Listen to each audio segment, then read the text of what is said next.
রাত 12টার মধ্যে মানে রাত 12টা পর্যন্ত সমস্ত টাকা ছেড়েছে। যারা অনলাইন করেছে তাদের ঢুকেছে, যারা অফলাইন করেছে তারা ঢোকেনি। কিন্তু আমাদের এখানে কিছু কিছু জনসাধারণ ভাবছে যে সরকারের দোষ। আমি বলতে চাইছি এখানে আমাদের প্রধানমন্ত্রী মুখ্যমন্ত্রী সরকারের কোনো দোষ নেই। দোষ আছে পৌরসভার পোর্টালে নাম তোলেনি, তারা বান্ডিল বান্ডিল জমা করে রেখে দিয়েছে আমাদের সরকারকে বদনাম করার জন্য।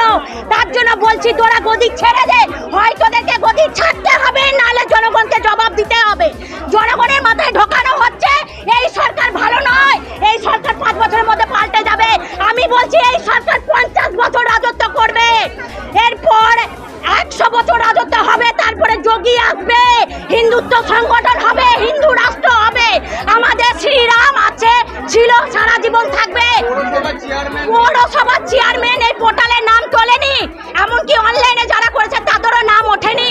তাই আমাদের বক্তব্য, আপনারা ইচ্ছাকৃত করেছেন, আপনারা পদত্যাগ করুন, নাহলে এর উত্তর আপনাদেরকে দিতে হবে। আমরা চাইছি জবাব। আপনি বাইরে আসুন, সমস্ত পোর্টালের নাম আমাদেরকে দেখানো হোক। এখন ওনারা বলছেন 7 দিনের মধ্যে নাম তোলা হবে। এতদিন 1 মাস ধরে কেন তোলা হলো না?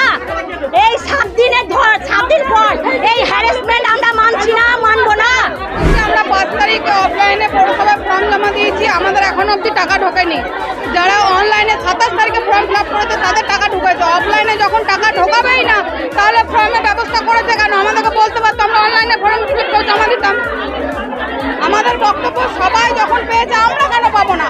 যারা যারা অফলাইনে ফর্ম দিতে একজনাও টাকা পায়নি, কেন সেটা? তার আমাদের প্রমাণ চাইছে। ওরা বলছে আমরা পোর্টালে নাম তুলেছি, 7 দিন সময় চাই, 10 দিন সময় চাই, আমরা সময় দেবো না। একদম পৌরসভার গাফিলতি।